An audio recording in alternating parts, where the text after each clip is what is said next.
Vamos continuar tirando aplicações de Gênesis capítulo 3? Antes, porém, dê uma pausa no vídeo, faça sua oração pedindo a iluminação do Espírito Santo para entender tudo aquilo que vou dizer aqui e volte para prosseguirmos com o estudo. Se você gosta de assistir aos vídeos do canal, por favor, inscreva-se, comente, compartilhe e deixe o seu gostei. Vamos lá, Gênesis 3, versículo 9 agora. E chamou o Senhor Deus ao homem e lhe perguntou: onde estás? É evidente que Deus sabia onde o homem estava, afinal ele é Deus. Deus é onisciente, sabe de todas as coisas. Mas a pergunta aqui não é buscando saber a localização geográfica do homem. Essa pergunta é uma pergunta relacional. Deus está perguntando, em outras palavras, onde você está agora em nossa relação? É um convite de Deus ao arrependimento do homem. Deus é assim, sabe de tudo, conhece todas as coisas, mas provoca uma reação do ser humano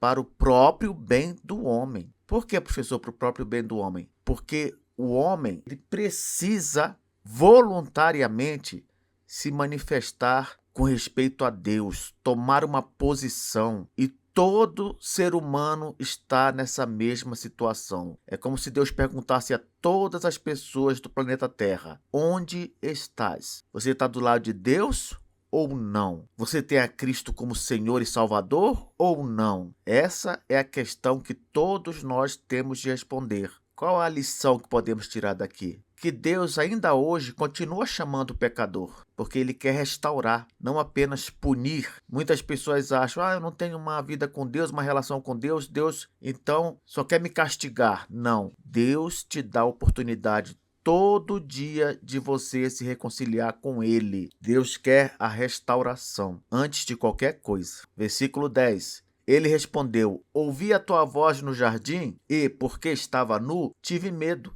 e me escondi. Veja como o medo substitui a intimidade, não é isso? Quando temos medo de alguém, não conseguimos desenvolver uma relação íntima, de confiança, com segurança. É isso que o pecado causa. O pecado causa culpa, causa afastamento. É claro que quando usufruímos dele, do pecado, tudo é maravilhoso, um grande prazer. Porém, os males que ele causa em nossa vida são terríveis. Não viva escondido por medo. Confesse seus pecados. Deus é misericordioso. Adão e Eva andavam com o Senhor todos os dias no entardecer, mas parece que não haviam aprendido essa verdade, de que Deus é misericordioso. Versículo 11. Perguntou-lhe Deus: quem te fez saber que estavas nu? Comeste da árvore de que te ordenei que não comesses? Preste atenção agora. Deus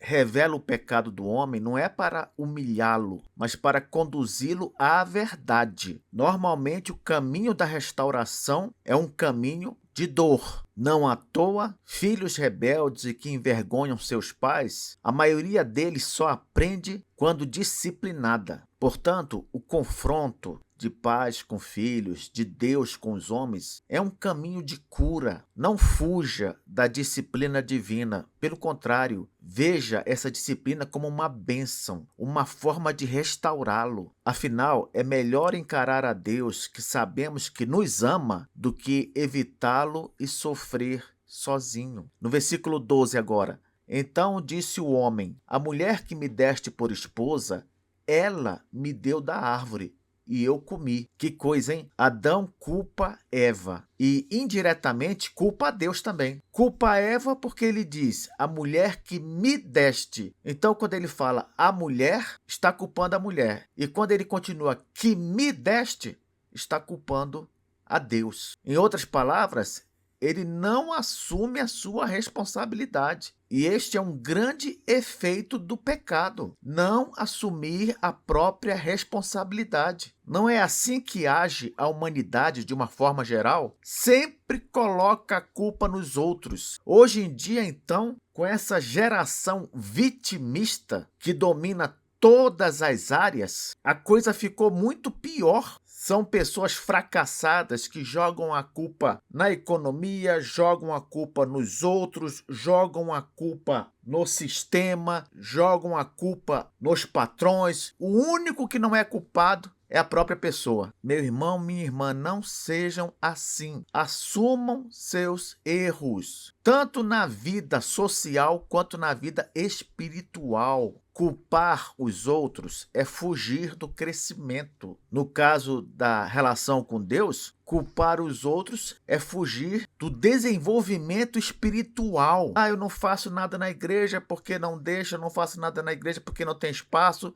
não faço nada na igreja porque ninguém está nem aí para mim. Não se engane, a responsabilidade é sua. Você tem de ir atrás da atividade que Deus lhe destinou. Em Efésios 2 diz que nós fomos predestinados por Deus para andar num caminho de boas obras que Ele mesmo escreveu para nós. Versículo 13. Disse o Senhor Deus à mulher: que é isso que fizeste? Respondeu a mulher: a serpente me enganou e eu comi. Olhe como agora Eva é quem transfere a culpa. Adão já havia culpado a mulher e Deus pelo erro dele. E Eva agora culpa a serpente. Tanto Eva quanto Adão mostram o quê? O efeito do pecado sobre os relacionamentos. Veja, por exemplo, os relacionamentos entre casais. Muitas vezes não entram em acordo porque um sempre acha que o culpado é o outro. Assim, nunca haverá arrependimento verdadeiro, nunca haverá reconhecimento de erro e nunca haverá restauração. O verdadeiro arrependimento reconhece o próprio erro e sem desculpas. Essa disposição de se arrepender deve existir tanto nas relações entre as pessoas e principalmente na relação com Deus. Versículo 14. Então o Senhor Deus disse à serpente: visto que isso fizeste, maldita és entre todos os animais domésticos e o és entre todos os animais selváticos. Rastejarás sobre o teu ventre e comerás pó todos os dias da tua vida. Às vezes as pessoas estranham por que Deus amaldiçoou um animal que havia sido possuído. Que culpa esse animal poderia ter? Isso é uma lição para entendermos que o pecado lhe trouxe consequências para toda a criação divina. Quando o pecado entrou no mundo, ele não afetou só os seres racionais, não, como anjos, homens e mulheres. Não, afetou toda a criação de Deus, incluindo os animais. Essa maldição de Deus sobre a serpente, ela mostra que há juízo sobre a criação toda por causa do pecado. Então, em vez de criticar a Deus por ter amaldiçoado a serpente, deveríamos pensar o seguinte: por minha culpa, por causa do pecado que eu deixei entrar através de Adão, até mesmo os animais sofrem as consequências. A lição aqui é que temos de ter consciência de que a própria criação também espera por redenção. Isto é, orar pela volta de Cristo abrange essa expectativa também, pois quando Cristo voltar, até mesmo os animais terão uma vida muito melhor. Só de pensar que a relação entre os seres humanos e os animais vai passar a ser uma relação pacífica, isso já é um motivo de alegria, de festa. Então, a volta de Cristo, ela só vai trazer coisa boa. Vale a pena, então, pregar esse evangelho para adiantar essa volta e começarmos a gozar desta realidade maravilhosa. Versículo 15.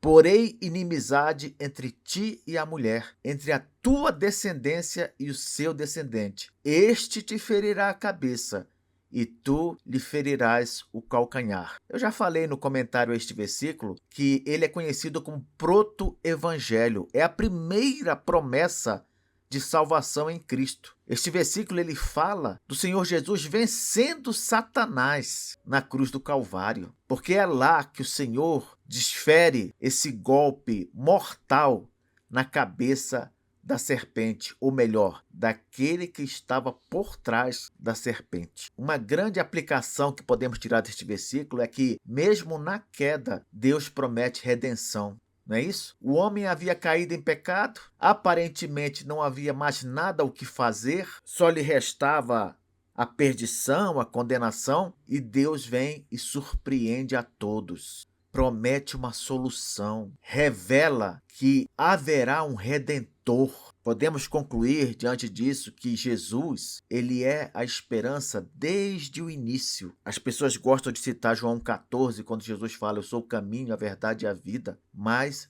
o fato é que Jesus, ele já era o caminho, a verdade e a vida desde a queda do homem. Quando Deus falou ali em Gênesis 3,15, o teu descendente ferirá a cabeça da serpente, ali Jesus entra em cena como único Salvador da humanidade. Na próxima aula, tiraremos as últimas aplicações de Gênesis 3. Até lá!